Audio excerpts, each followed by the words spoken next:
Bonjour. Donc aujourd'hui, c'est la troisième séance. Il n'y aura pas de séance après pendant un mois. Hein. Je reprendrai le jeudi 9 mars. Voilà. Donc, nous en avons fini avec l'examen des vases qui représentent, qui peuvent être interprétés par des thèmes homériques. Alors, examen évidemment provisoire, parce que, en attendant que d'autres exemplaires apparaissent, ce qui ne manquera pas d'être le cas. Et là, j'en viens à un autre thème qui relève également, d'une certaine façon, d'un domaine épique, mais disons épico-historique, c'est le répertoire qui est en rapport avec le personnage d'Alexandre. En Iran même, il n'y a rien. En Asie centrale, oui, il y a trois vases qui peuvent être interprétés comme représentant ou symbolisant Alexandre. Alors, Alexandre, connu sous le nom de Al-Sikandar, Eskandar, Sikandar, est resté au Moyen-Âge et jusqu'à aujourd'hui un personnage très présent en Iran et surtout en Asie centrale et en Inde musulmane. Il est présent par toutes sortes de manifestations. La littérature, évidemment, des manuscrits enluminés, mais également l'onomastique.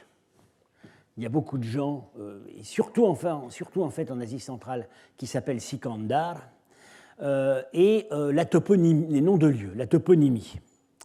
Alors, selon la thèse la plus généralement admise, ça n'est pas un souvenir vivant qui se serait transmis de manière ininterrompue, mais d'une réintroduction plus tardive qui aurait eu deux vecteurs.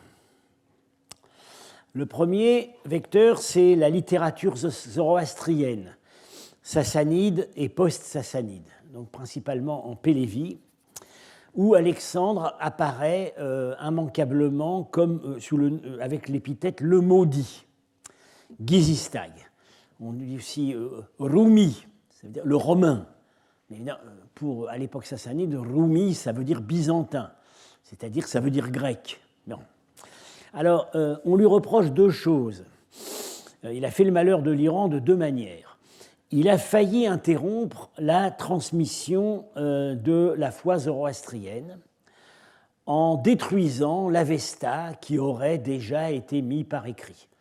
On sait aujourd'hui que c'est légendaire.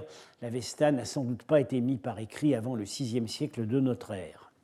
Et même on précise, selon un passage que nous allons examiner, en fait ce sera dans le prochain cours, Shahristania et Iranshahr, c'est même à Samarcande, très précisément, que Alexandre aurait détruit le recueil des textes sacrés. Donc, mais heureusement, la tradition, grâce à la mémoire orale et à un seul prêtre, un seul enfant qui se rappelait le texte, n'a finalement pas été perdue. Et puis par ailleurs, il a interrompu la royauté iranienne unie. Alors, dans les récits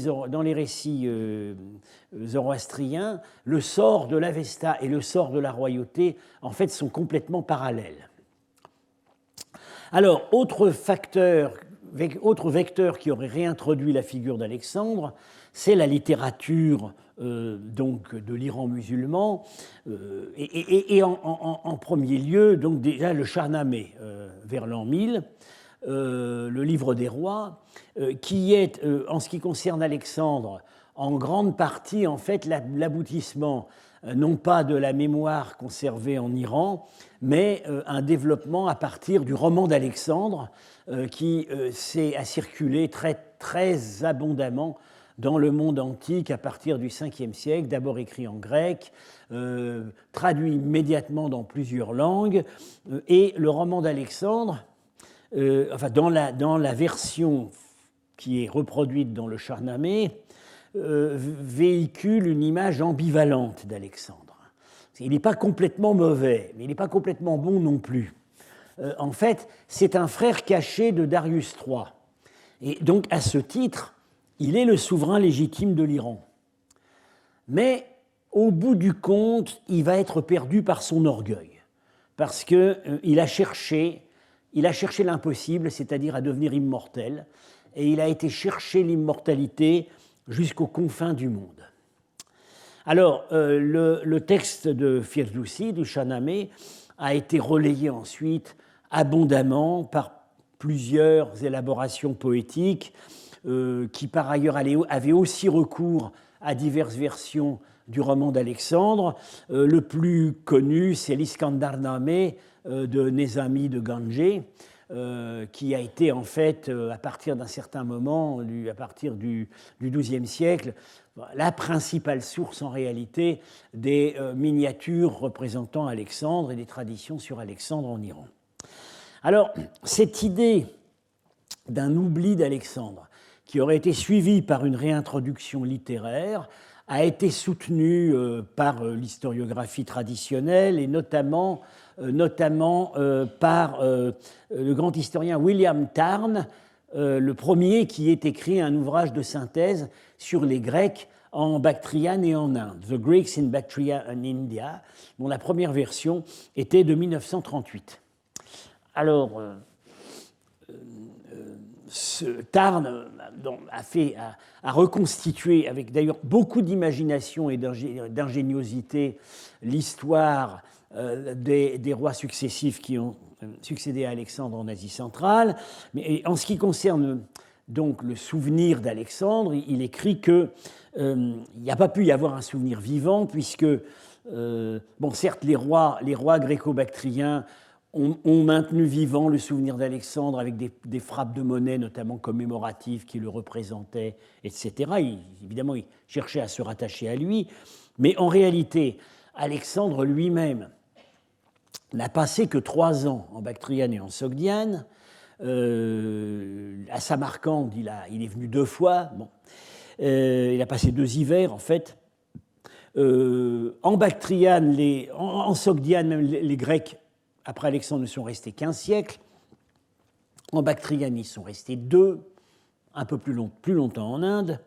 Et puis après ça, le souvenir d'Alexandre aurait été balayé par les conquérants barbares successifs qui politiquement rejetaient l'héritage hellénistique, même si, en fait, on sait depuis longtemps, notamment par l'art du Gandhara, que certaines traditions artistiques avaient subsisté. À Samarcande même, sur le site archéologique d'Afrasiyab, qui a eu 17 siècles d'existence jusqu'à l'invasion mongole, la présence grecque, elle est là, on l'a trouvée, mais elle représente en fait pas grand-chose et on la détecte surtout dans des réalisations militaires. Alors, symétriquement à ce supposé oubli d'Alexandre dans les terres nord-orientales de ses conquêtes, dans la tradition occidentale, grecque et latine, l'intérêt pour les campagnes d'Alexandre au nord-est s'est perdu complètement. Donc, en fait, à partir d'un certain moment, les historiens ne s'intéressent qu'à ce qu'il a fait en Inde. Quand il a quitté l'Iran, il ne s'intéresse qu'à l'Inde. Ce qu'il a fait au nord-est, les 3 ans qu'il a passés au nord-est, ne les intéresse plus. Alors, on a encore des récits détaillés des campagnes d'Alexandre en Bactriane et en Sogdiane dans Quinte-Curse et dans Arrien, mais par exemple dans Plutarque, il n'y a déjà plus rien. Or, Plutarque a été longtemps utilisé en Occident comme la source principale des connaissances historiques sur Alexandre. L'autre source des connaissances sur Alexandre, la principale étant en fait le roman d'Alexandre. Et dans le roman d'Alexandre, quasiment toutes les versions qui nous ont parvenues transposent, en fait, connaissent un écho des épisodes des guerres d'Alexandre au nord-est, mais ils transportent tout ça soit dans un grand nord imaginaire, soit en Inde. Malgré tout, certains témoignages sur lesquels, après d'autres, j'ai attiré l'attention depuis assez peu de temps, suggèrent qu'Alexandre n'avait pas été en fait oublié dans la région, et notamment qu'il en était resté un souvenir à Samarcande. Alors, en ce qui concerne Samarcande, on a donc la version syriaque du roman d'Alexandre, composée vers 600. De toutes les versions du roman d'Alexandre, dans toutes les langues, grec, latin, arménien, c'est les diverses langues slaves, c'est la seule version du roman d'Alexandre qui accorde une place aux campagnes en Sogdiane. Et que lit-on ? Là, c'est Alexandre qui est supposé écrire à Aristote. Il revient d'une campagne sur le Sire Daria, contre les Scythes, aux limites extrêmes. J'ordonnais qu'on bâtisse là une ville, donc à Alexandre, qu'on l'appelle Samarcande. J'ordonnais qu'on y bâtisse un temple à la déesse Rhea, qu'ils appellent Nana. Et quand ils l'eurent bâti, j'ordonnais qu'on le peigne avec de l'or et les plus riches couleurs. Et j'ordonnais que tous les Sogdiens viennent à cet endroit pour faire une fête à Rhea et lui offrir des sacrifices. Donc ce qu'on nous décrit là, c'est une tradition probablement, certainement recueillie sur place, un souvenir qui tournait autour du grand temple de la ville, voué à la déesse Nana. Donc cette version du roman identifie à Rhea, déesse de la terre chez les Grecs, selon un procédé courant dans la littérature antique. Un nom de divinité exotique est traduit et transposé dans un système plus connu. Et il aurait fondé la ville, et il aurait fondé le temple, et c'est un temple confédéral. Hein. Les Sogdiens venaient à cet endroit pour faire une fête. Bon, eh bien voilà, c'est exactement ça. La confirmation des traditions qu'a recueilli ce texte, vous pouvez tous aller la voir au Louvre jusqu'au 6 mars.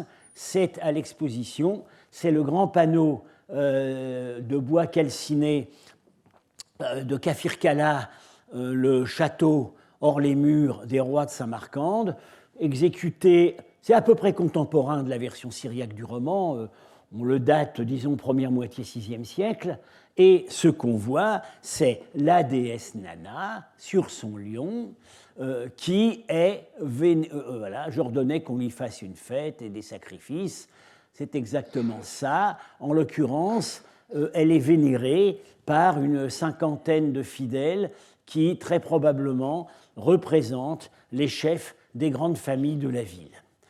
Par ailleurs, au-delà de la communauté municipale de Samarcande, il y avait très vraisemblablement des pèlerinages de beaucoup plus grande importance, peut-être à l'échelle entière de la Sogdiane. Donc, ce sont ces pratiques-là, ces fêtes-là, que les informateurs du roman d'Alexandre en syriaque ont transmis. Qui étaient ces informateurs ? Ben, c'est probablement des chrétiens, parce qu'il y avait une communauté chrétienne prospère à cette époque à Samarcande, et c'est sans doute le syriaque était leur langue d'église, et c'est probablement par eux que les rédacteurs syriaques dans l'Iran sassanide ont connu ces traditions. Donc, on devait, quand on allait au temple de Nana à Samarcande, on devait entendre dire que le temple avait été fondé par Alexandre. Bon. Alors, c'est confirmé un peu plus tard. Au Xe siècle, les voyageurs géographes Istarli et Ibn Hawqal écrivent que Dhul-Qarnayn, le bicornu, Alexandre dans la littérature médiévale a les deux cornes de Jupiter Ammon, les deux cornes de bélier. Dhul-Qarnayn a complété une partie des édifices de la ville. Alors, sans doute, ce qu'ils ont en vue, c'est le rempart de la ville intérieure. C'est exact, le rempart de la ville intérieure, qui surmontait le rempart achéménide, c'était le rempart grec. On le voyait encore à l'époque, au Xe siècle, puisqu'il n'avait pas été fondamentalement reconstruit. Ce rempart intérieur, plutôt qu'Alexandre, c'est probablement ses successeurs grecs qui l'avaient bâti, mais on voit qu'il y a un fond de réalité très fort dans cette tradition. Donc, on voit par ces deux textes, la version syriaque du roman d'Alexandre et les récits des voyageurs arabes, enfin voyageurs arabes, c'était des Iraniens, ils écrivaient en arabe. On voit que Alexandre était considéré comme le fondateur de Samarcande. Et ça a duré. Babour, le conquérant de l'Inde, dans ses mémoires, quand il décrit Samarcande pour la brève période où il y a régné au début du XVIe siècle, commence par dire Alexandre, la ville a été fondée par Alexandre. Donc, encore 4 siècles après, c'est ce qu'on racontait. Et alors, en fait, on constate que pour toutes les villes d'Asie centrale qui se prétendaient fondées par Alexandre, avec plus ou moins de précision, et ça, on n'a pas ça en Iran. Aucune ville en Iran n'a raconté qu'elle avait été fondée par Alexandre. En Asie centrale, il y a 5 villes où on raconte qu'Alexandre était le fondateur. Merv, Hérat, Bactre, Termèse et Samarcande. Et bien, assez souvent, on voit qu'il y avait un fond réel. Merv, Hérat et peut-être Termèse ont été des Alexandries. Merv était Alexandrie de Margiane, Hérat était Alexandrie d'Ari, et Termèse, peut-être, était Alexandrie de Loxus. Et par ailleurs, ça ne s'arrête pas là, 2 villes ont continué à s'appeler Alexandrie assez tard. Kandahar, on sait par les textes chinois, jusqu'au 4e, 5e siècle, les Chinois l'appellent, donc dans l'Afghanistan méridional actuel, les Chinois l'appellent Wudi Shanli. Et alors, en restitution du moyen chinois, ça donne un nom qui peut tout à fait représenter Alexandrie. C'est à partir du 4e, 5e siècle que le nom Kandahar s'est imposé. Le nom Rohaj d'abord, puis Kandahar s'est imposé. Et Kandahar, c'est une fondation. Alexandre a refondé la ville sous le nom d'Alexandrie d'Arakosi, on le sait. Bon. Et puis, quelque chose qui a été découvert récemment, on s'est demandé depuis longtemps où était l'Alexandrie du bout du monde, l'Alexandrie extrême du nord, fondée au nord-est, Alexandrie Escatée, la dernière Alexandrie. On l'a cherché pendant longtemps du côté à Khojend, au Tadjikistan, jusqu'au moment où on s'est aperçu que dans des manuscrits médiévaux, la ville de Djizak, qui est un peu plus à l'ouest, s'appelle Salsandaboulis, c'est-à-dire Alexandropolis. Donc, et ça, c'est encore au Xe siècle. Donc, au Xe siècle, il y a encore à Djizak s'appelle encore la ville d'Alexandre. Bon. Donc, c'est pas seulement des noms qui se sont transmis comme ça. Il y avait évidemment des traditions qui allaient avec. Alors, il y a quand même une objection. On a beaucoup d'Alexandre à partir du de gens qui s'appellent Alexandre à partir du Moyen Âge, mais à l'époque pré-islamique, on n'en trouve pas. On n'en trouve pas. Je ne crois pas qu'on en trouve en Iran, et en tout cas, on n'en trouve pas en Bactriane et en Sogdiane. Oui, mais au 8e siècle, dans deux inscriptions bactriennes au sud de Bamiyan, on a 2 personnages qui s'appellent Boucafal, c'est-à-dire Bucéphale, le cheval d'Alexandre. Il y a encore des gens qui s'appellent Bucéphale. Alors, ça vient d'où, ça? Il y a probablement eu un souvenir du cheval Bucéphale qui s'est transmis et qui a été entretenu par le fait qu'Alexandre l'avait quasiment divinisé. Quand Bucéphale est mort de vieillesse, il n'est pas mort dans un combat comme on voit dans le film contre les Indiens, comme on voit dans le film d'Oliver Stone. En fait, il est mort de vieillesse au début de la campagne de l'Inde, au nord du Pendjab. Alexandre a fondé une ville portant son nom, Bucéphalie, et l'a fait magnifiquement enterrer. Donc voilà. Et dans la littérature bouddhique du 6e, 7e siècle, de la secte des Mullah Sarvastivadin, on nous parle d'une ville dans le nord du Pendjab où est enterré un cheval sacré. Alors, ça pourrait être Bucéphalie. Et c'est comme ça que le souvenir de ce brave Bucéphale se serait transmise si tardivement. Donc, voilà, on voit qu'il ne faut pas trop vite jeter à la poubelle l'idée d'une mémoire continue. Alors, après les confirmations textuelles, les confirmations archéologiques. À Samarcande, on a une confirmation archéologique qui vient d'un matériel tout à fait populaire. C'est une série de terres cuites, plutôt, c'est des têtes de terre cuite qui ont été imprimées avec des moules qui remontaient soit au même prototype, soit à des prototypes assez identiques. Et ces petites têtes qu'on trouve absolument imprimées partout, on les trouve seulement à Samarcande, sur le site d'Afrasiab. Alors, on les trouve réimprimés sur des moules qui ont été, ce sont des moules qui ont été en fait réutilisés au 5e, 7e siècle, soit pour être mis sur diverses sortes d'objets, par exemple des ossuaires, ou alors pour compléter diverses figurines de musiciens. On les a mises à toutes les sauces, mais le moule était très populaire. Le moule d'origine, très vraisemblablement, remontait à la période antique, sans qu'on puisse le dater précisément. Et en tout cas, c'était resté très apprécié à Samarcande, puisqu'on en a retrouvé 140 exemplaires, et aucun ailleurs qu'à Samarcande. Alors en fait, dès 1917, un archéologue russe, Nicolas Vessielovski, qui était un grand archéologue, surtout des sites de la mer Noire, mais qui avait aussi fouillé à Samarcande, sans d'ailleurs trouver grand-chose, puisqu'il a fouillé Samarcande comme un Kourgan. Il a fait une grosse tranchée à travers 1,5 km dans la ville. Il n'a pas trouvé grand-chose, mais enfin, il a quand même étudié ces petites figures au musée local, et il a remarqué que voilà, le caractère très particulier du visage carré, qui est encadré sur les meilleurs exemplaires par des longues mèches ondulantes, le nez busqué mais pas très proéminent, les grands yeux enfoncés sous les arcades et qui parfois regardent vers le ciel, ça rappelle quand même énormément Alexandre. Et il a proposé, dès 1917, que ça représentait Alexandre. Identification généralement adoptée par nos collègues russes depuis.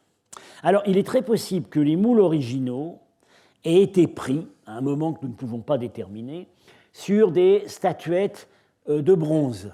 Voilà, la taille correspond, les traits du visage aussi correspondent. Alors voilà une statuette de bronze représentant Alexandre tenant une lance.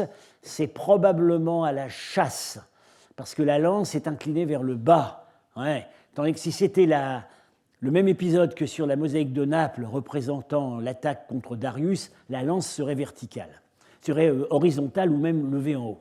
Donc voilà, ça a dû être le modèle, le point de départ de ces moules.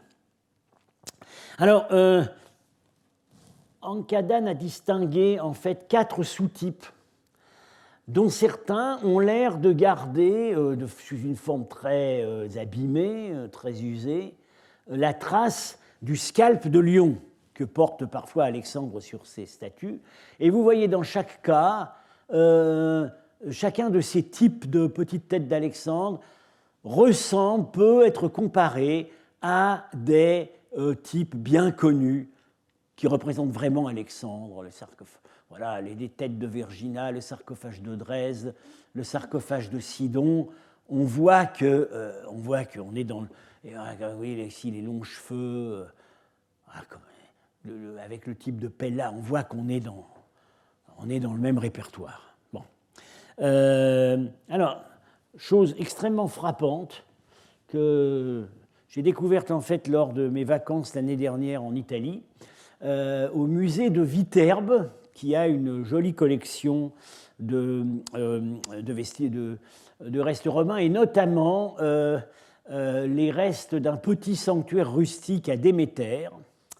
Il y avait une assiette votive en céramique qui comportait, imprimée, la même tête d'Alexandre que ce qu'on a à Samarcande. Ça montre que ces petites figurines, ou du moins les modèles de ces moules, faisaient l'objet d'un commerce international. Alors, maintenant je vais en revenir au thème principal de ces séances, c'est-à-dire l'argenterie, les bols bactriens. 3 bols bactriens peuvent être considérés comme illustrant le thème d'Alexandre sous divers aspects. Dans les 3 cas, l'identification a été faite par Ankadan et moi au cours des 2 dernières années, et c'est soit paru, soit en train de paraître. Alors, premier exemple, les chasses d'Alexandre, voilà, c'est le bol de Vereino au musée de l'Ermitage. Je vais revenir là-dessus. Hein. Une chasse, en fait, avec peut-être une tradition locale.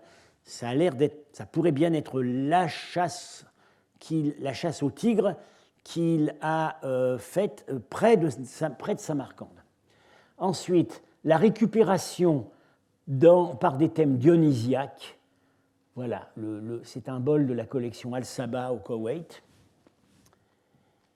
Et enfin, la tradition juive, la version juive du roman d'Alexandre, avec le bol de Lhasa, actuellement au musée de l'Orient ancien à Tokyo. Alors, je vais examiner ça.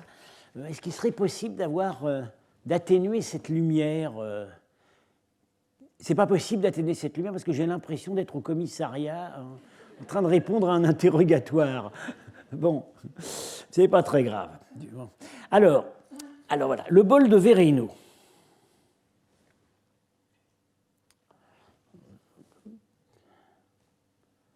Bon, alors qu'est-ce qu'il... Ouais, voilà. Alors, notre interprétation a été publiée, enfin au moins partiellement, pour l'essentiel en fait, dans l'article sur le bol de Lhasa que nous avons fait paraître dans 2021 dans Bulletin of the Asia Institute. J'ai été amené à en parler l'année dernière. Alors, ce bol, donc, qui correspond tout à fait à la typologie des bols dits bactriens, des petits bols décorés sur l'extérieur, il est à l'Ermitage depuis le début du XXe siècle.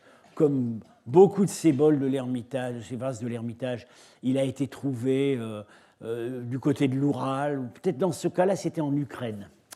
On peut le dater assez tôt. On peut le dater assez tôt dans la série des bols bactriens.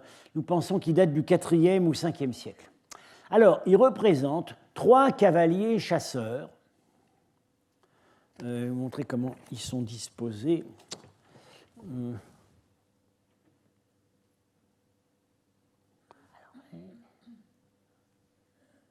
Oui, voilà. Ça, c'est le principal qui est là. Et il y en a un là et un là. 3 cavaliers chasseurs, dont le principal,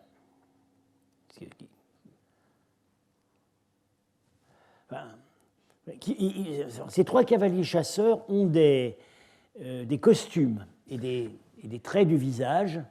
Enfin, non, ils ont des costumes et des armements, et surtout des équipements de chevaux qui ne sont pas grecs. Hein. C'est typique de ce qu'il y avait à l'époque en Bactriane et en Sogdiane. Hein. Le tapis de selle, le gorite, le porte-arc, c'est vraiment l'armement du IVe, Ve siècle en Asie centrale. La forme des arcs aussi, l'arc double réflexe, ce n'est pas du tout des armes grecques, ni des équipements de chevaux grecs. Mais les visages ne correspondent absolument pas aux canons locaux. C'est vraiment des canons grecs. Et en fait, au moins pour le cavalier principal, on pense vraiment à Alexandre. Et l'arcade très marquée avec l'œil enfoncé, le visage assez rempli, le nez pas très saillant, et surtout deux traits tout à fait caractéristiques. Ici, le diadème royal, qui est en fait un ruban. Donc c'est un roi. Et ça indique... Alexandre de son vivant n'est pas représenté avec le diadème royal, mais après sa mort, il l'est. Et cette espèce de touffe de cheveux que vous voyez à l'avant sur le front, c'est ce qu'on appelle, ça dérive probablement d'une caractéristique des portraits d'Alexandre qu'on appelle l'anastolé. C'est-à-dire, on le représente souvent avec au-dessus du front des cheveux qui rebiquent, hein, un peu, on comparait à une crinière de lion. Voilà, ce serait, si on veut voir des modèles, je pense qu'il y en a avec ce que j'ai montré tout à l'heure.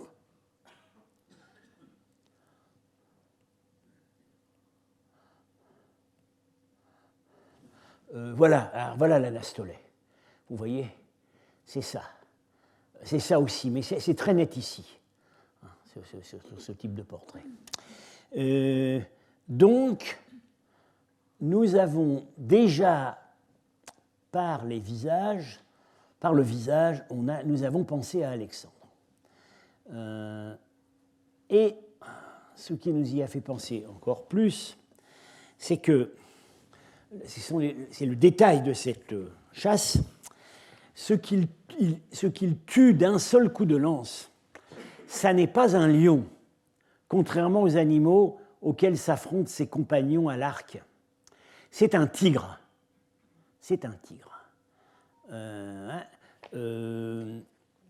Et le tigre est monstrueux, parce qu'en fait, il est très long. Il est aussi long que le cheval qu'il piétine.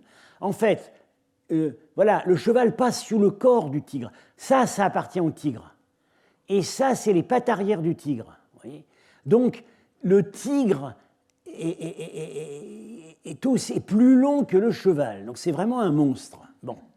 Les compagnons combattent de manière plus réaliste des lions, deux lions, ou peut-être un seul lion qui se retourne. Il y a un problème. On peut en voir les choses de deux manières. Et ils les combattent à coups de flèches, ce qui n'est pas une arme noble. On voit très bien que le personnage principal royal, c'est lui, parce que la lance, c'est ce que porte le roi. Dans le répertoire grec, l'arc n'est pas une arme royale, au moins à la chasse. Alors, ce tigre, on sait qu'il y avait des tigres en Asie centrale. À partir probablement, il y a eu des lions, mais à partir de l'âge du bronze, il semble, les géologues ne trouvent plus d'os de lion. Il semblerait qu'il soit complètement remplacé par le tigre. Les derniers tigres, il y a eu des tigres au nord du Tadjikistan jusque dans les années 50. Le dernier tigre de l'Amoudaria est empaillé au musée de Noukous. Il a été tué en 1973. Donc c'est une race de tigres asiatiques. Le tigre d'Asie n'existe plus aujourd'hui qu'en Inde, en peu d'exemplaires. Il y avait aussi le tigre de la Caspienne. Alors, le dernier tigre de la Caspienne est mort au zoo je crois, au zoo de Berlin, dans les années 1990. Il avait été offert par l'Iran et c'était une tigresse. Elle s'appelait Soraya, ce qui lui allait très bien. Et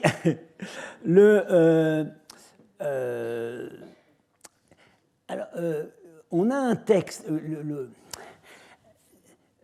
Ce qui rend difficile l'identification du tigre dans les récits antiques, c'est que jusque vers l'époque d'Auguste, ils n'ont pas eu une notion très claire de la différence entre tigre et lion.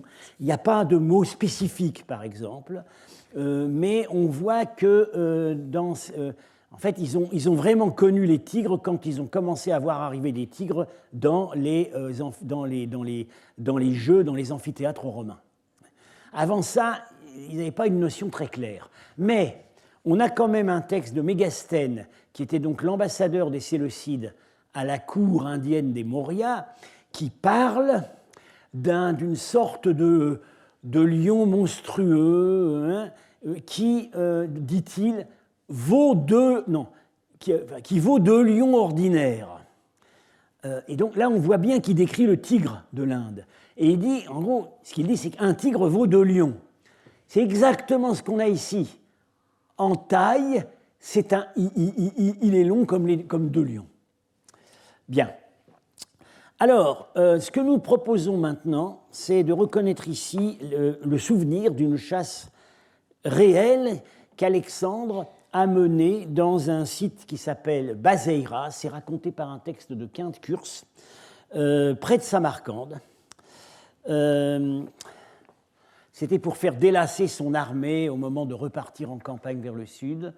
Voilà, l'étude fondamentale est celle de Paul. Le site de Bazeira a déjà été identifié avant parce que, en fait, le nom s'est gardé.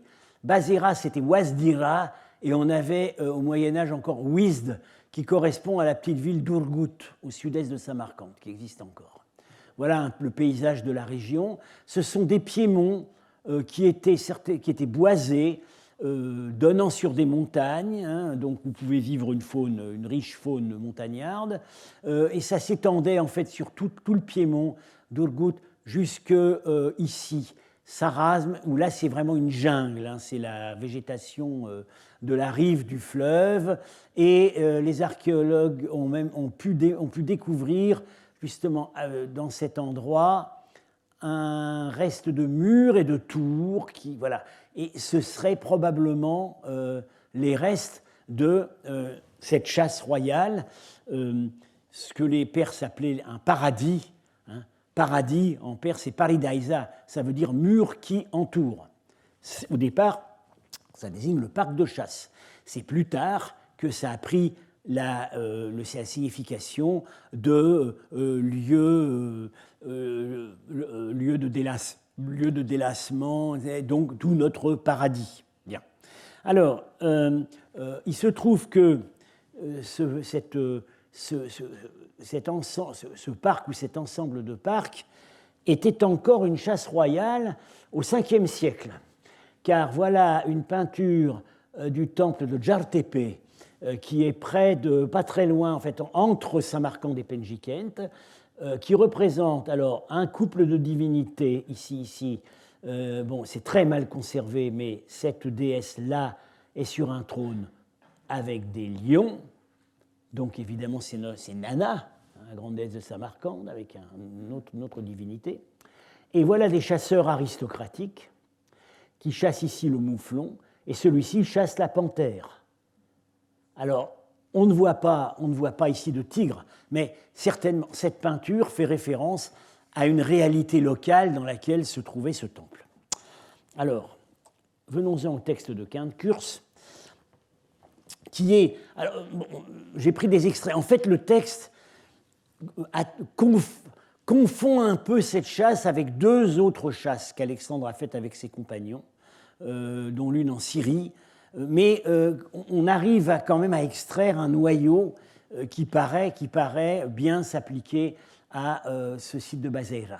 Depuis Maracanda, c'est-à-dire Samarcande, Alexandre gagna la région qu'on appelle Bazeira. En ces contrées, le faste barbare se traduit essentiellement par les magnifiques fauves qu'on enferme en bande dans des parcs et des terrains boisés de vaste étendue. Ces parcs sont entourés de murs. Magnifique définition du paradis à l'iranienne. On savait qu'un de ces terrains boisés était resté intact depuis 4 générations successives. 4 générations, ça nous met au moment de la conquête perse de Samarcande. Donc ça a été établi comme réserve pour le satrape. Voilà. On savait, Alexandre y entra avec son armée et ordonna de le battre en tous sens à la poursuite des fauves. L'un d'eux, un lion d'une taille peu commune, toujours cette histoire, hein.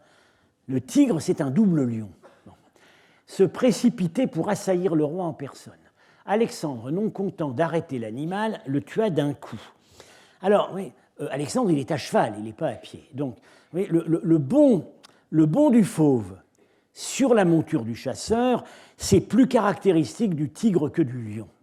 Le tigre a beaucoup plus une capacité de propulsion. Le lion aussi attaque le chasseur qui va l'attaquer, mais en général, c'est quand même le chasseur à pied. Pour le tigre, alors pour vous montrer, donc, pour vous donner une idée de ce à quoi a échappé Alexandre, j'ai trouvé un petit film. Ah ouais. En longeant un champ de canne à sucre, l'un des éléphants semble nerveux. Puis tout bascule en un instant.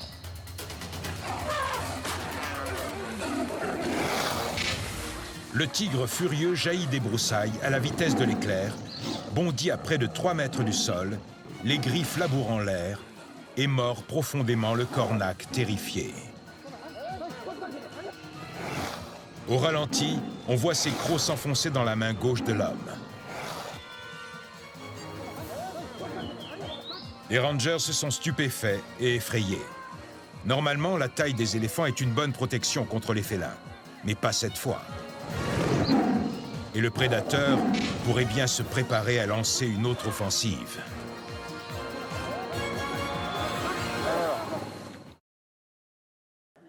Non, monsieur, je voudrais revenir sur mon PowerPoint, s'il vous plaît.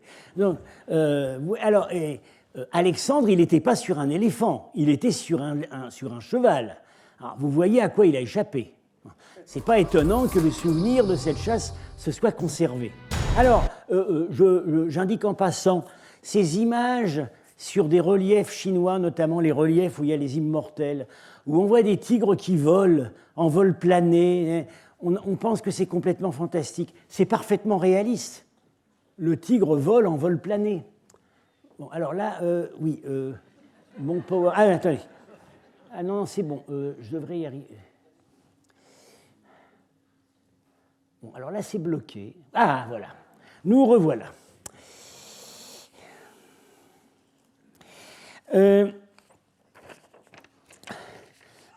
Alors, vous voyez, donc, je répète qu'ici, Alexandre abat le tigre.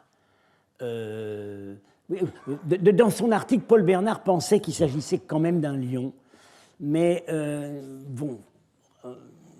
tout nous paraît vraiment indiquer qu'il s'agit d'un tigre et que le souvenir et que les auteurs du modèle de ce plat le savaient encore et que ce qu'ils ont représenté, c'est cette chasse de Bazeira, avec Alexandre qui tue l'animal d'un seul coup, voyez, alors que ses compagnons peinent à deux contre des lions à l'arc, arme moins noble. Bon. Alors, qui sont les compagnons bon, nous avons des hypothèses. Ce sont évidemment des compagnons de chasse d'Alexandre. Il y a plusieurs identifications possibles. Nous sommes enfin en train d'y travailler. Alexandre chasse en costume, vous voyez qu'il chasse en costume perse. Normalement, sur les représentations plus tardives, il chasse en costume grec. Oui, mais nous avons un texte athénée qui nous dit quand Alexandre chassait, il chassait en costume perse. Donc, on a quand même là beaucoup d'éléments qui nous amènent à conclure que ce plat exécuté plus probablement en Sogdiane qu'en Bactriane garde un souvenir qui s'était fidèlement transmis d'un épisode local. Alors, autre variété de récupération d'Alexandre, c'est la récupération dionysiaque. Alors voilà un bol de la collection Al-Saba, sans doute du VIe siècle, qui représente une alternance. Donc, tout autour, ce sont des médaillons qui représentent donc à chaque fois face à face un homme jeune et un guerrier non casqué et un guerrier casqué, parfois jeune, parfois barbu et plus âgé. Je vais vous montrer des images plus précises. C'est clairement... L'ambiance est clairement dionysiaque, ça nous est indiqué par le motif du médaillon du fond. Comme je vous l'ai dit, sur ce répertoire, très souvent, le médaillon du fond donne la clé. Et ici, on a évidemment Silène, vautré appuyé sur sa peau, son outre en peau d'animal, voilà, sa grosse outre en peau d'animal, et qui boit à la corne à boire.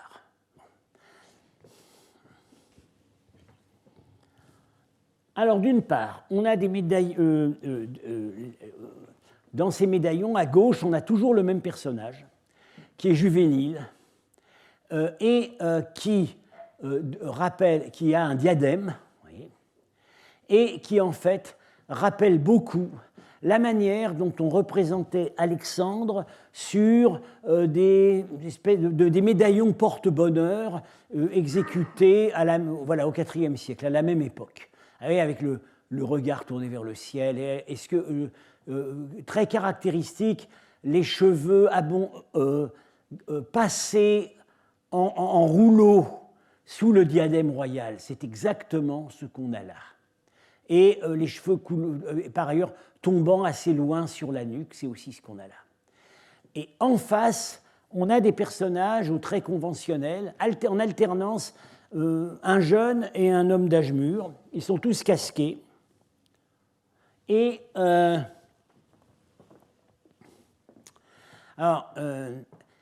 les casques rappellent, ce sont des formes, disons, déformées de prototypes grecs avec un décor végétal plutôt que des ailes, un décor végétal probablement. Sur des plats donc, du 5e siècle, ici on voit très bien que le personnage, qui est le propriétaire du plat, a des traits que j'ai caractérisés comme phtalites, c'est-à-dire pas sympathiques du tout. Bon. Très renfrogné, le nez busqué, l'air un peu cruel. Ici, c'est très atténué. C'est très atténué. Mais on voit que, par exemple, bon, ça n'apparaît pas très nettement ici, mais souvent, ces personnages phtalites ont une grosse masse de cheveux bouclés à l'arrière, sur la nuque. Ce n'est pas tout à fait comme la coiffure sassanide. Et on la retrouve ici. Donc, moi, je pense qu'il s'agit de l'image idéalisée de banqueteurs, disons, dans l'horizon phthalite.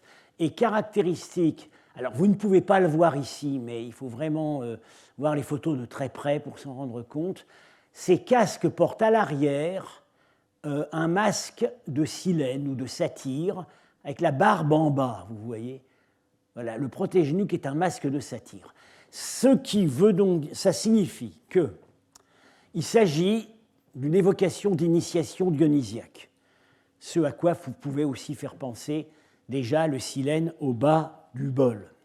Et donc les mystes, les initiés, ce sont des personnages de l'aristocratie locale qui, d'une certaine façon, qui se mettent sous la protection de Silène, qui est le compagnon d'Alexandre et par ailleurs le compagnon de Dionysos et par ailleurs le patron des beuveries. Donc tout ça est très cohérent.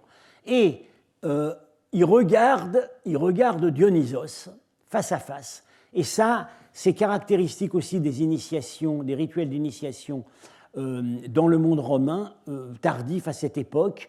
On a notamment le texte le plus précis, c'est l'âne d'or d'Apulée, qui décrit les initiations isiaques, mais ça s'applique aussi aux initiations dionysiaques. Dans ça, le myste, l'initié, a des visions. Et dans sa vision, il se retrouve face à face avec son Dieu. Et c'est ce qu'on a là. Mais ce Dieu qui est Dionysos, c'est un Dionysos Alexandre.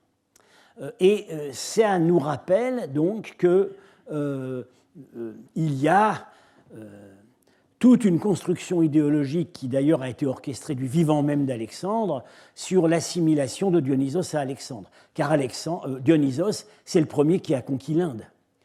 Et Alexandre est arrivé sur ses traces. Et quand les Grecs, pour la première fois, arrivant dans le monde indien, ont trouvé des vignes, ils ont dit, voilà, c'est la preuve, nous revenons sur les traces de Dionysos. Et cette assimilation de Dionysos à Alexandre est particulièrement réactivée à partir du 4e siècle, dans le monde romain, en rapport avec l'image de l'empereur.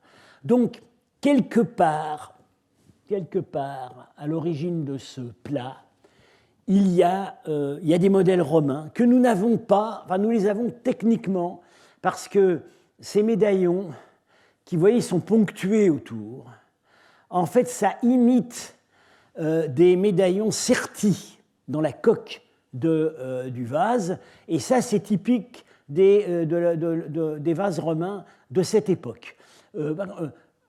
Un tel type de composition initiatique, nous ne l'avons pas dans le répertoire romain qui nous est parvenu, mais nous pouvons l'élucider par les textes. Alors, qu'est-ce que ça voulait dire pour le public qui utilisait ce bol?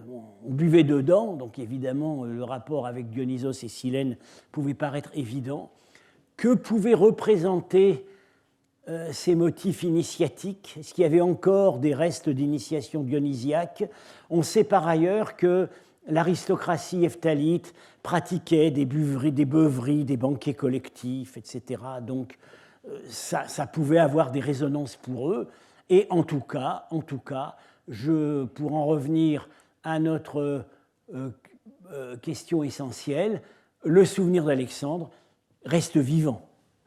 Ce n'est pas par hasard que Dionysos est représenté comme Alexandre. Alors, je termine, donc j'en viens maintenant au troisième bol, beaucoup plus rapidement parce que vous avez sans doute eu l'occasion soit de lire, soit d'entendre nos présentations. Nous avons présenté notre interprétation à l'Académie il y a 2 ans. Il y a eu pas mal d'interventions qui ont été ensuite diffusées en vidéo à des conférences. Et l'article est paru dans Bulletin of the Age Institute il y a 2 ans. C'est un bol acheté à Lhasa, mais évidemment qui appartient aussi à la série des bols bactriens. Il est maintenant à Tokyo.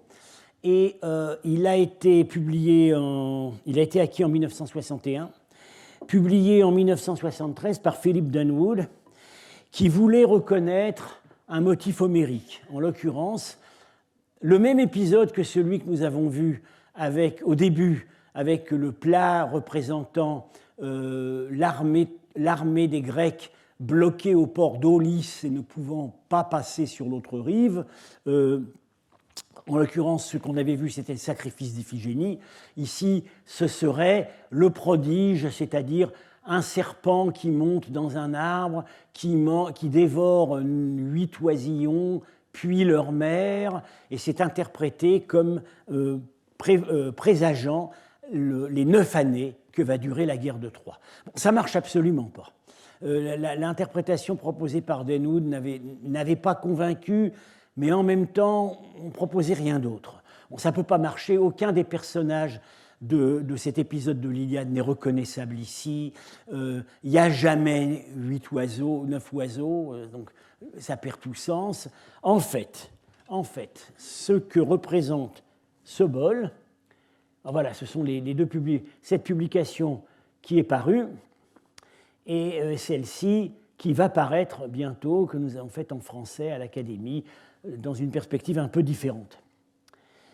Ce que représente ce bol, c'est Alexandre, nu, mais avec un manteau, avec une écharpe royale ou un manteau royal.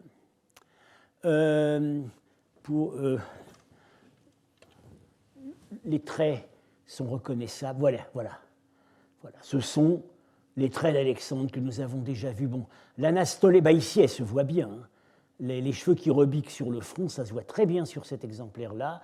La mâchoire carrée, l'œil exagéré, bon, c'est vraiment la même filiation. Et alors, il est représenté dans 2 épisodes connus du roman d'Alexandre. C'est son arrivée aux extrémités de la Terre. Ça a l'air de se situer en Inde. Il arrive dans sa quête de l'immortalité, il arrive dans un bois sacré, consacré au soleil et à la lune, dans lequel il cueille des boulettes d'encens. C'est ce qu'on voit ici. Avec la main étendue, il attrape sur l'arbre des boulettes qu'il va mettre dans un sac. Et là, il boit de l'eau, et il tient aussi une espèce de vase avec lequel il va s'asperger. On voit mieux ça ici. C'est l'arrivée à la source de l'immortalité. Voilà, ici, c'est la fontaine d'immortalité au pays des bienheureux, les sources dans le roman d'Alexandre, et ici, c'est la forêt des aromates, autour de l'oracre du soleil et de la lune. Très bien, mais ça ne s'arrête pas là. Pourquoi ? Parce que, d'abord, il y a une ambiance, on voit, l'ambiance est indienne. On a 2 personnages accessoires à côté d'Alexandre, un qui est un porteur d'eau, porte une grande vasque, et l'autre qui est un prêtre singe, un cynocéphale, avec la touffe de cheveux ici. C'est à la fois un prêtre singe et un joueur de tambourin. Donc, le roman d'Alexandre nous parle de gardiens fantastiques, monstrueux, qui garde le temple du soleil et de la lune. Et ici, on a mis une ambiance bien nettement indienne. Mais alors, voilà, il y a quelque chose de complètement différent par rapport à toutes les versions qu'on a, c'est que dans toutes les versions, qu'elles soient grecques, romaines, syriaques, arméniennes, Alexandre n'arrive pas à la source d'immortalité. Bon, la cueillette des aromates de l'encens, ça c'est dans les textes, mais il n'arrive pas à la source d'immortalité. En fait, en général, ce qui se passe, c'est que son serviteur prend un hareng sort, va le laver dans l'eau, le hareng devient vivant, il comprend que c'est une source d'immortalité, mais soit il oublie d'en parler à Alexandre, soit Alexandre se perd avant de la trouver. Il ne va pas trouver la source d'immortalité. Il y a une version du roman d'Alexandre où Alexandre arrive à la source d'immortalité. C'est en Asperge, et c'est la version juive. Et par ailleurs, dans cette version juive, Alexandre, ayant compris que c'était la source qui sortait du paradis, remonte la rivière, arrive devant des portes où il appelle, il essaie d'entrer, et on lui dit « Tu n'entreras, personne, à moins d'être circoncis, ne peut entrer au paradis. » Il se fait circoncire. Mais malgré tout, ça ne lui permet pas vraiment d'entrer au paradis, mais les Juifs vont quand même le considérer comme, disons, le ranger au rang des justes. L'image d'Alexandre chez les Juifs est très positive. Ce sont ses successeurs séleucides qui ont une image négative, qui étaient des persécuteurs. Et Alexandre ici est circoncis. Voilà, je vous passe sur les détails, mais on a fait des gros plans. C'est pas du tout la manière. Bon, en gros, dans l'art antique, dans la représentation des organes génitaux masculins, le prépuce est toujours présent et souvent même exagéré. Et en l'occurrence, il est circoncis. Donc c'est la version juive. Alors, bon, je passe rapidement les textes qui permettent d'étayer cette interprétation. Le Talmud de Babylone, contemporain de ces vases, voilà, j'en déduis. Il y a ceux qui disent, à propos d'Alexandre, il prit de cette eau et aspergea son visage. Il y a aussi ceux qui disent, il remonta à la source jusqu'à ce qu'il arriva à la porte du jardin d'Éden. Et ça, ce n'est pas dans les autres versions. Et puis un texte plus tardif, qui est probablement antérieur au Xe siècle. Bon, alors, pourquoi est-ce que ça n'avance pas ? Est-ce que ça a sauté dans mon PowerPoint ? Bon, là, ça a l'air figé. Ce qui... Ah, voilà. C'est l'histoire d'Alexandre le Macédonien, un texte en hébreu aussi. Voilà, le droit, on creuse des puits. Alors, le chasseur du roi prit des oiseaux, leur tordit le cou, les lava. Les poissons sont remplacés par des oiseaux ici. Et puis ils reprennent vie, ils s'envolent. Le roi dit, évidemment, ce sont les eaux du jardin d'Éden. Quiconque en boira vivra pour toujours. Va vite et apporte-moi, et j'en boirai aussi. Et puis il remonte la rivière, il arrive à la porte. Une voix répondit, c'est la porte du jardin d'Éden. Aucun infidèle et aucun homme incirconcis ne peut entrer. Cette nuit-là, Alexandre se fit circoncire. Ses médecins vinrent et immédiatement le soignèrent avec des herbes bénéfiques. Mais c'est gardé secret. Seuls les Juifs le savent. Et donc, ce plat, ce vase, c'est le seul cas où nous pouvons identifier un milieu commanditaire. Il a évidemment été exécuté selon les règles des bols bactriens, mais dans un milieu de riches juifs hellénisés. Dont on sait qu'il y avait, les Juifs étaient nombreux et influents dans l'Empire hephtalite, puisque les Byzantins, au lieu de Heptalite, écrivent Nephtali, c'est-à-dire la 10e tribu, la tribu perdue. Donc il y avait cette idée que c'était un pays où il y avait beaucoup de juifs. Et effectivement, certes, il y a une communauté qui a été à même de passer cette commande. C'était évidemment des juifs dont la pratique était assez laxiste, puisque, en principe, on ne peut pas dans le judaïsme représenter ni la figure humaine et encore moins la nudité, mais on sait qu'il y a des exceptions. Sur les peintures de la synagogue de Doura Europos, il y a et la figure humaine et la nudité. Donc, voilà, Alexandre est passé, ça ne vous étonnera pas, par toutes les sauces en Asie centrale. On l'a vu donc encore proche du souvenir local d'une chasse héroïque sur un des bols. On l'a vu assimilé à Dionysos dans un répertoire initiatique, et on le voit ici récupéré par la communauté juive comme étant l'un des leurs.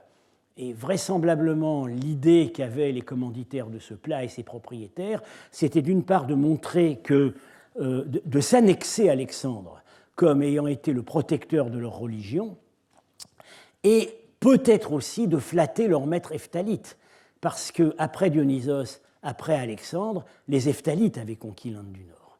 C'était une façon peut-être aussi de se positionner par rapport à eux. Voilà, j'en ai terminé pour le répertoire des plats, et la prochaine fois, donc, on commencera à parler des temples.